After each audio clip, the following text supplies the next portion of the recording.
What's up, guys? Join me as we discover beautiful places in Ghana. In today's video, we are visiting the famous Kwame Nkrumah Memorial Park.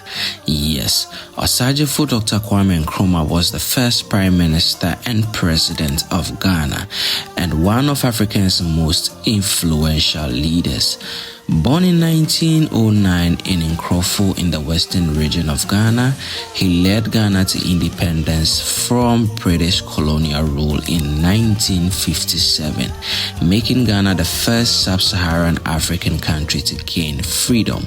This beautiful Cadillac you see at the reception was a gift from the then President J.F. Kennedy in 1961. Yes, this beautiful portrait you see over here was made with threads. It's actually beautiful.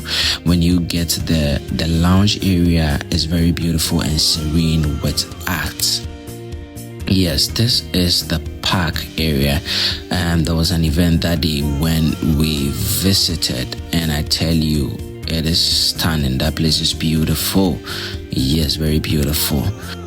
A tour guide was assigned to us, and there were other people from different parts of the world who visited that day. You can see from the video. And actually, that tour guide was good. That guy was amazing.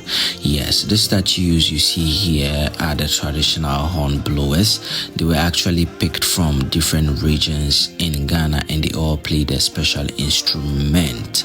Yes, they were pivotal in our freedom fighting.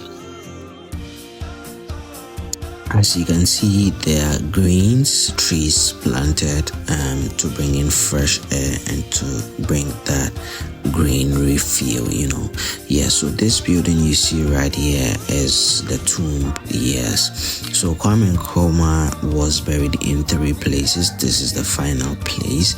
He was first buried in Guinea Conakry, then he was brought to his hometown in Nkrofo, and later brought to this place, which is his final resting place. Beside him is the wife, the late wife, Fatia Nkrumah. Yes, he got married to an Egyptian. Yes, so this white building you see in front of me is the audiovisual tunnel, where you get to listen to some speeches of the late president. You get to see some videos and also some written speeches on the wall. So videos and pictures are not allowed. Yes, there is a museum beneath it which has personal belongings of the late president. Yes, this statue you see over here, the head and the body wasn't like this at first. It was a one full statue, but this was taken down when he was overthrown. Yes, when he was overthrown, this statue was brought down, and a lady actually kept the head for over 40 years and later brought it, and upon bringing it, they decided to leave it in 2 separate ways to remember that day. Yes, this is the photo wall. Yes, beautiful pictures of the late president with a quote on the wall. This is amazing. Yes, this is my friends and I that we visited that day, and it was an amazing day. Yes, if you plan on visiting Ghana, make sure you link me up. I can be your tour guide. Yes, see you in the next one. Bye bye.